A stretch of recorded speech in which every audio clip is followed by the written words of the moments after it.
welcome to the channel, Frankly Coy. Okay, so I'm gonna start a video on a modification for my Baki shower. Currently on my shower, I'll insert a photo here.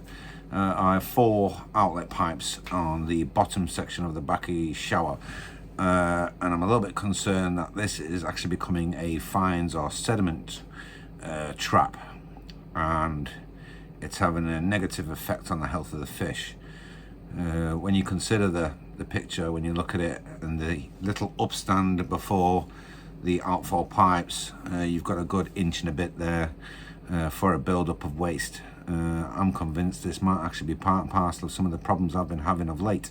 So we're gonna butcher some new plant pot sections which have arrived, planter sections, and we're gonna construct a typical shower fall, a blade fall basically at the bottom of the shower. So we need to make a new section for the final bottom Baki shower section, and we need to cut up another to make the blade fall, typical blade fall. So this will, the way my shower is constructed, there are internal tray sections and there's the external tray section, which you see, which is the grey one. I'll just grab one and demonstrate. So inside there is this section, which I've done a previous video on how it was constructed and how that went together. We will not need those because the original ones that I've constructed and are already in there can be repurposed, can still be used. What we do need to do though is we need to mark up one of the outer sections, and we need to drill the holes for the final section, and then we need to cut a tray to make the Baki shower blade. We'll need to glue on one of the pieces from the top, so very careful cuts. We can repurpose that and add that on inside, glue it in, and that will form the extension of the tray, so we get a good blade fall away from the edge of the pond, minimize splashing onto the surrounding timber work, and any potential splashing out of the pond, and obviously dropping the and resulting in the dropping of the pond water. So we're going to mark this up. I've already showed on my previous video on constructing the Baki shower how I've marked this up, but I will run through it again, and how we're going to mark up to make sure that we've got sufficient depth of the tray retained, as well as obviously the finite angle cutting, just to make it aesthetically pleasing. It is plastic, and I will be cutting this with a 4-inch steel cutting disc on my Ryobi 4-inch grinder, so we're going to have to be very, very careful in cutting it, very slow, otherwise it won't look the part, and which is what we're aiming for, as well as obviously the functionality that I want from it. So let me get my ruler, which I used originally for marking this up, and a Sharpie.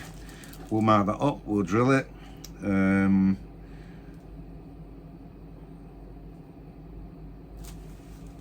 then from there on in, hopefully this will function as a better known Baki shower construction type. As I say, the only purpose I'm doing it is because I'm convinced that there is a build-up of waste, fish waste, which as it begins to deteriorate will cause problems, and I'm sure it is the case. So coming back to you in 2 seconds. I'll grab the ruler, grab the Sharpie, and we'll mark the bad boy up.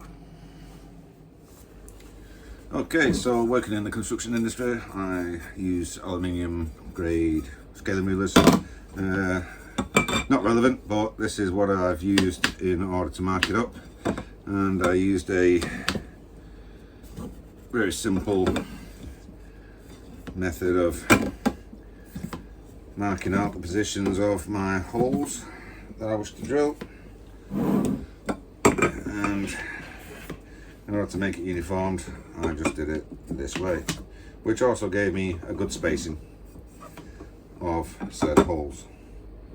Important that obviously when you shower you got a good spread of holes, so you got an even distribution of spray of water.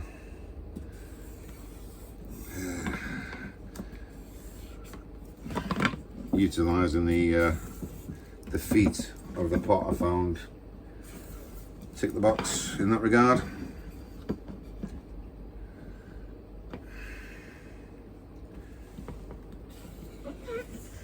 If memory serves me right, the original holes that I drilled, I think they were done with an 8mm drill bit, which allowed for good movement of water and prevented any potential blocking issues, if you like. And then we just repeat the process as we go through on here, and as it happens they land fairly even. Doesn't need to be precision measurement, to be fair. As I say, just as long as you get a good spread of the water. So once we've drilled on the cross sections, that gives a fairly decent fall of water. I deliberately stay away from the edge to try and maintain as much structural integrity on that as possible. So that needs drilling. What we will do is we'll mark up the blade section of the shower now. Okay, so swapping for a different ruler, I've gone for another ruler that I use, 50cm ruler, 50mm thick. And what we're going to do is we're going to score a permanent marker line all the way around, including down the back. That fits in there perfectly actually, so we'll use that as a step up on the back. Score a line up the side there, and all we'll do on that is when we come to the difference is we'll just cut that in at a slight angle.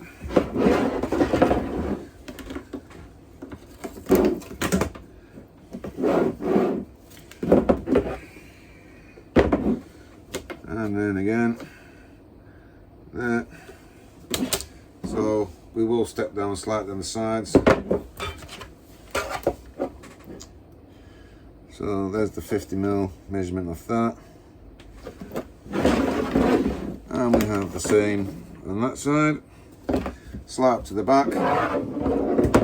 Now what we need to do is determine a finish for the front of the shower, so we haven't got a flat edge finish. There's no reason why you'd have to. I mean, you can leave it like that if you so wish. But I think I'd like a bit of an angle on it, to be honest with you. So what I'll do is I'll measure 10mm. And then we'll take the 10mm to the corner edge. And then we'll do the same on this side. So we're looking for a 10mm.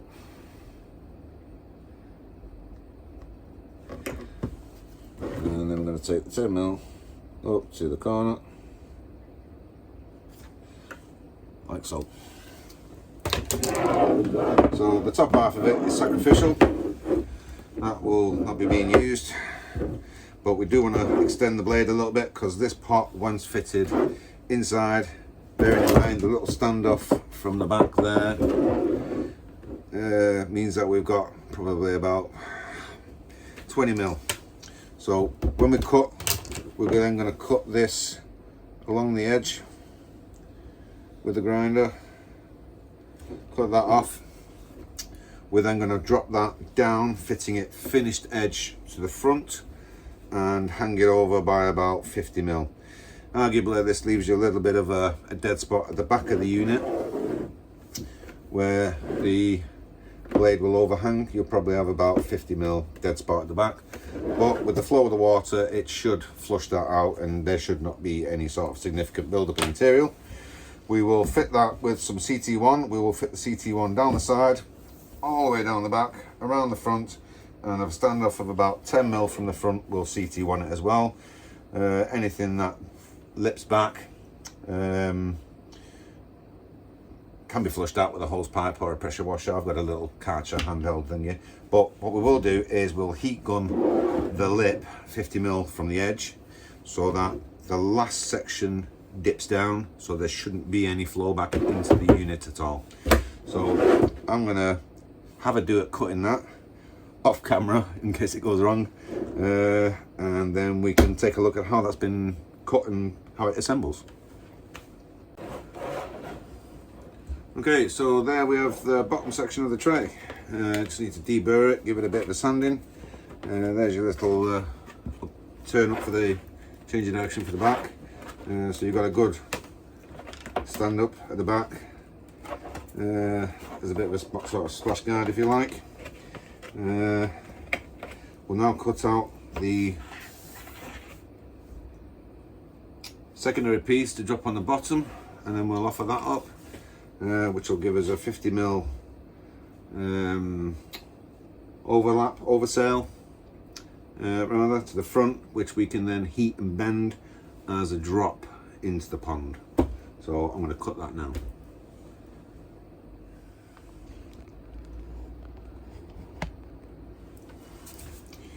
Okay, so we've cut the other back side off another one.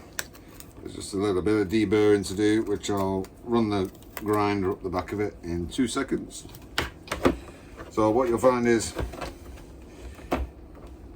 when you fit it, you've got a slight bowing in it, and that's because we have cut down the side, so we've retained the full length all the way up to the edge of the side there. So what we need to do is determine the 50mm lipping that we want on both sides. Make sure it's accurate, because if it's uneven, it'll probably play in your mind when you're looking at it. So that's as near as. And we're going to mark that. And then we're going to mark that. What we're going to do is we're going to run the Sharpie down the edge of it.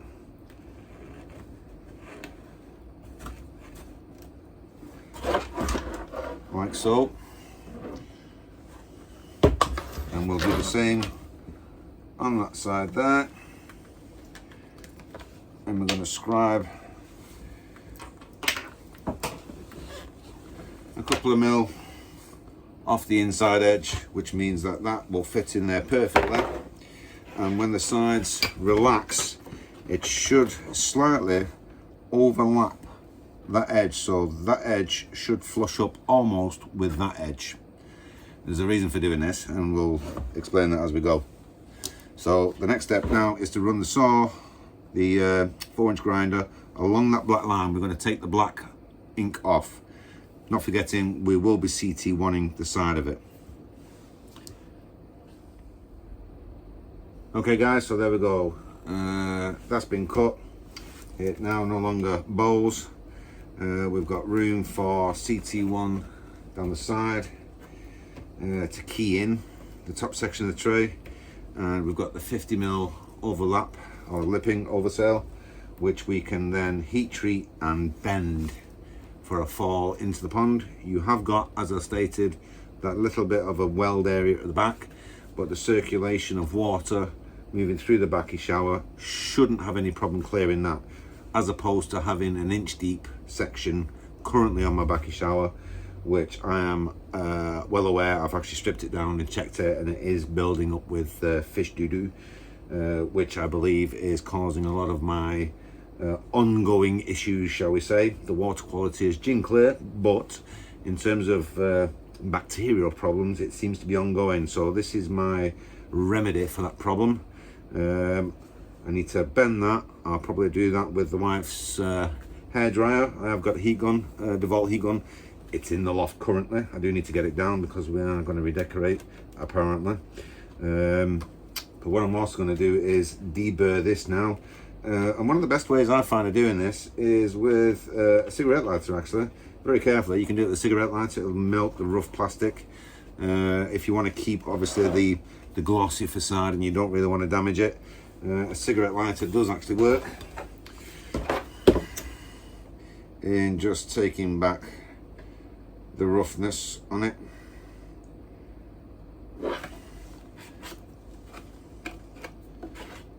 it literally just makes it, burns it, dries it, makes it brittle, fragile, and it just basically pops off.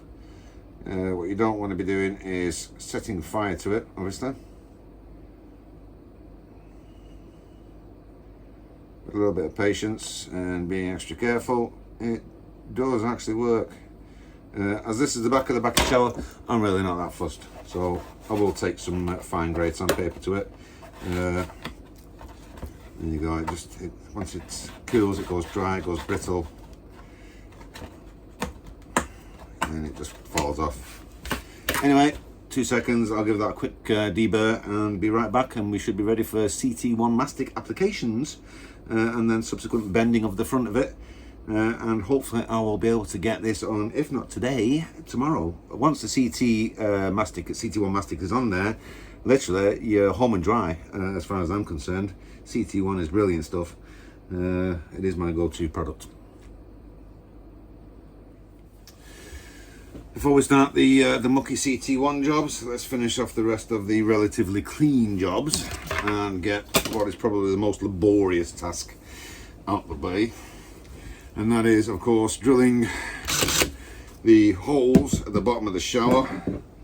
This one looks like it's slightly concaved a bit there, actually. So what I'll do is I'll heat that and I'll push that out of there. You can see it there.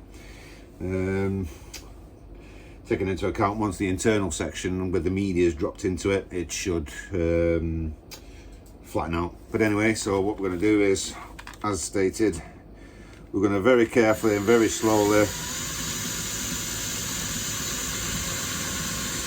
drill out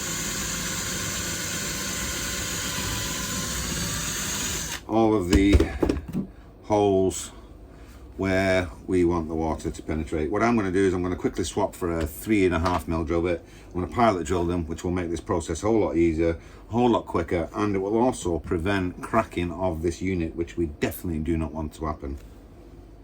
Just to show, so pilot drilling, holes. What I've decided is those are actually quite close together, so I'm just going to drill one row along them because of the proximity, and I'll do the same as we go up to the top. I'll crack on finishing this off and then get them final drilled to the final bore, which will be 8mm. Okie dokie, so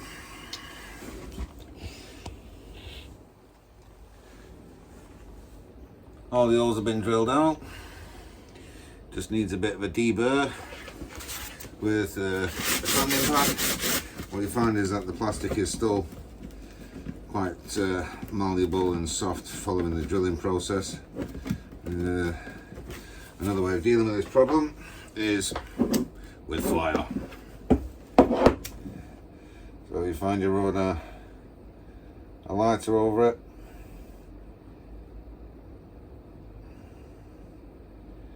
The plastic begins to shrivel up and shrink.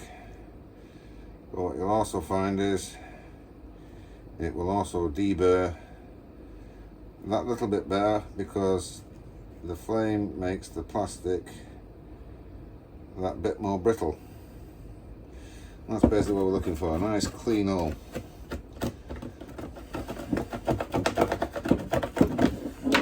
So where we've put the lighter up, it becomes more brittle and it actually starts to come away that much easier than where we haven't used the lighter. Science is weird but great. So we'll scorch the rest of them and get the remaining suave or residue plastic off. And then this section is then good to go. This literally just replaces the bottom section, which has the outfall pipes on it. So as a swap for swap section, brilliant.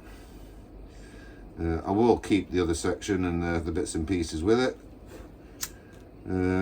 just in case I decide to add on a shower, which I have contemplated running a pair of showers as opposed to just the one.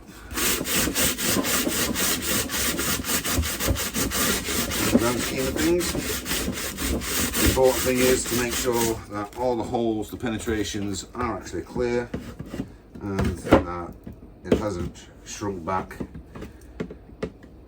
or the plastic hasn't closed up the hole in it. So what we're now going to do is we're going to drill it, but what we're going to do is we're going to run the drill in reverse. So we're not looking to make a hole, we're just looking to round it off, open it up a bit, and we're going to do that now. Okay, so we've gone back over the holes and we've drilled with the drill in reverse just to open up the holes. We don't want to make any holes bigger than others, we want an even flow. Still a bit of deburring to do on this, but I'm not overly worried about it as it doesn't, there's no potential of it causing any issues with closing the holes up or reducing the performance of the holes. All you'll do is you'll get a build-up of algae on it potentially, but I always do deburr it. It's better to have a quality finished product. Now that the swab or the little elements of burrs are cooled down, it's actually coming away a bit better now. I'm actually running the drill in reverse again just to be sure. It's surprising how much that little bit of plastic you drilled out fills them holes when you sand them in, it drops in the main. That is finished article. Insert black tray with set media and it's good. As I say, already got that set up, it's already in the pond, media's already matured, so we won't be swapping for new, that would be pointless. So that's one section done. Now returning to the tray, I'm going to go get my trusty CT1 mastic gun, which is already set up with a tube of CT1 in it, and we are going to glue that bad boy in situ, as well as bend the lip on this, which will give us our drop with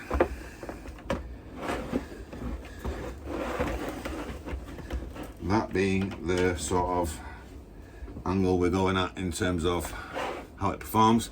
Can't do anything with that on the back with those standoffs. It is what it is.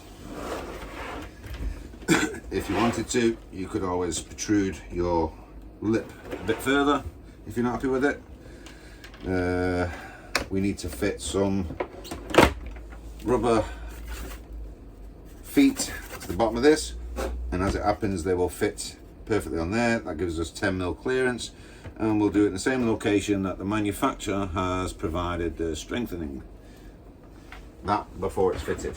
Then we'll get the CT1 gun and we'll glue this in situ.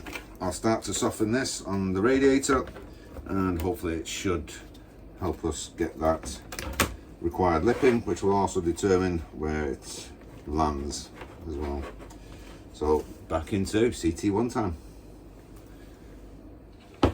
Okay people, I have my said CT1. What I'm going to do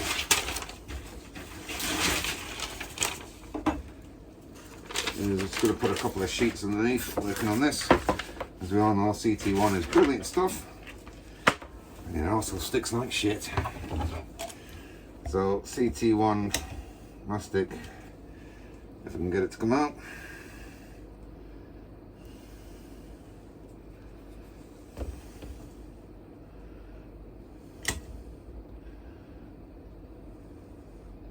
Down the side to try and get it nice and neat if I can. We're going to put another bead of CT1 up the face, paper included, a run down the side, and then a run down the back. There is a line scored, by the way, that was measured out. That isn't just a budget and leg it Bob the Builder measurement. There was some thought process involved in that. We're now going to offer up the front blade section. Don't worry, CT1 does actually rub off quite well. So when I now press this down, I will get, as you can see, a bead down the side there, and although you can't probably see it, it's doing the same there on that side. I'm going to take it all the way down the front and add some pressure down the back. We can implement a secondary bead, which we will do. Still got a bit of shit on there to come off, a bit suave. Not to worry.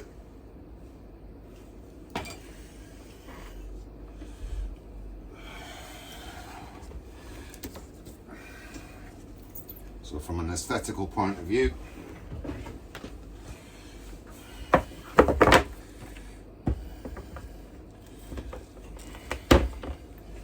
nice tight fit there. It doesn't look too shabby on the front.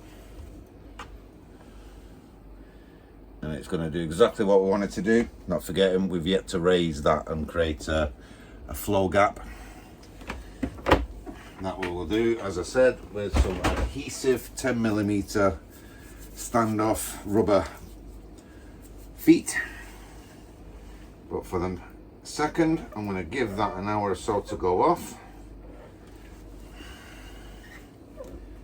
Just make sure we're not trapping any shit and grit underneath the blade, creating a new problem with bacteria and the like.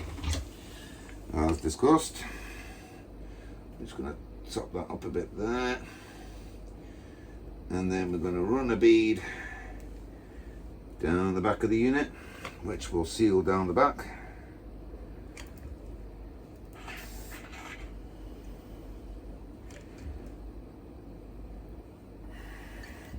And we'll then butter that up, making sure that is actually a watertight seal, preventing the build-up of any nasties underneath this secondary add-on section,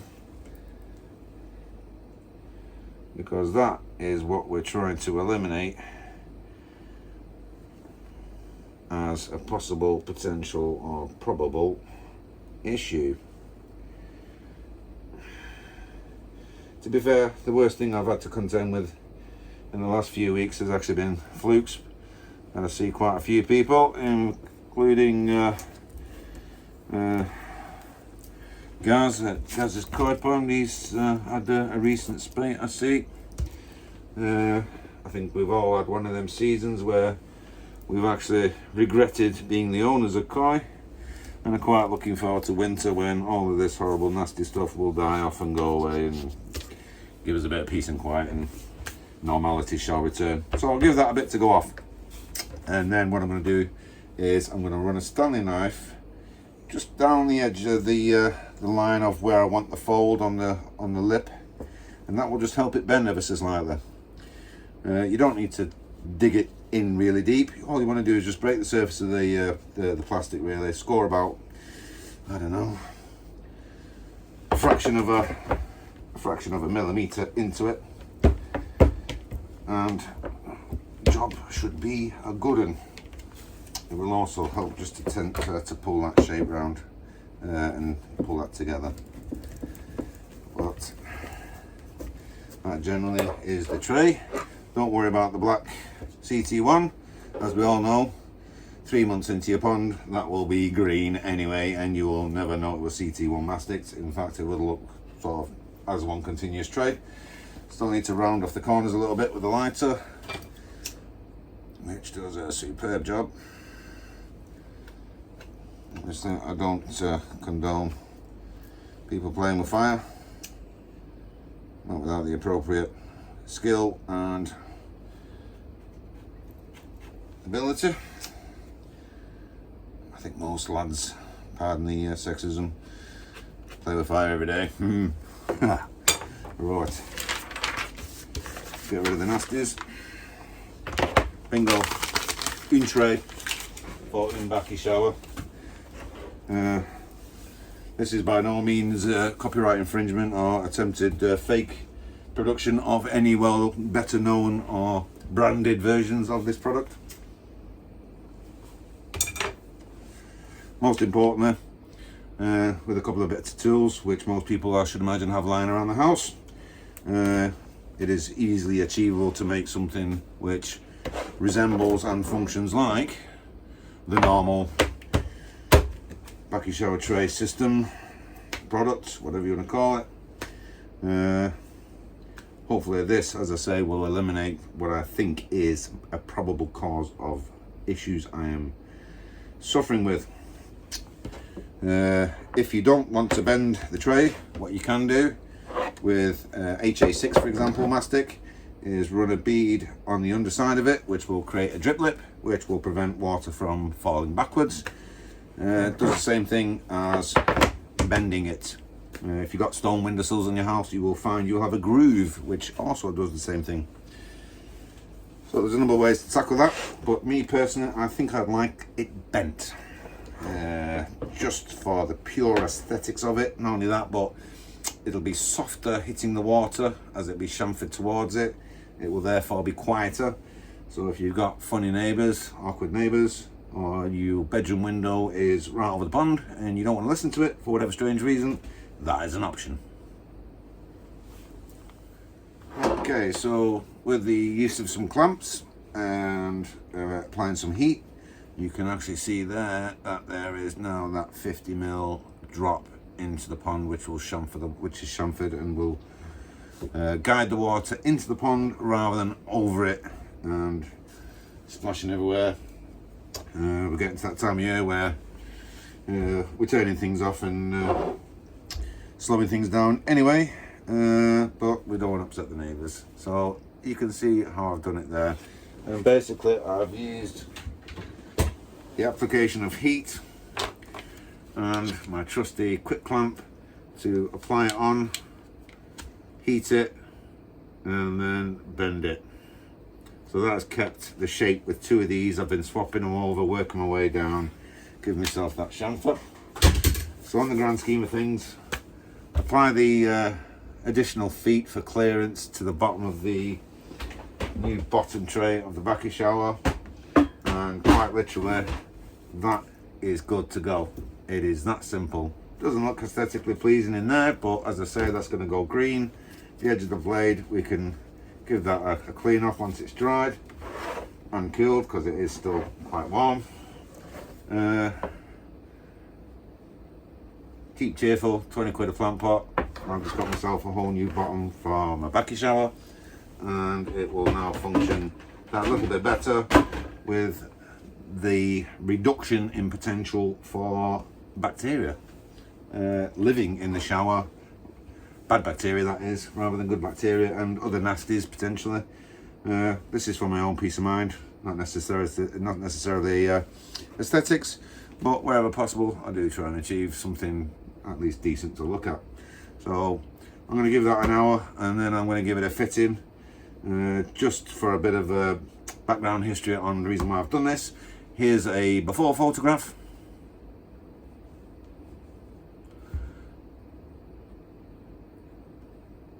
And here's a after photograph.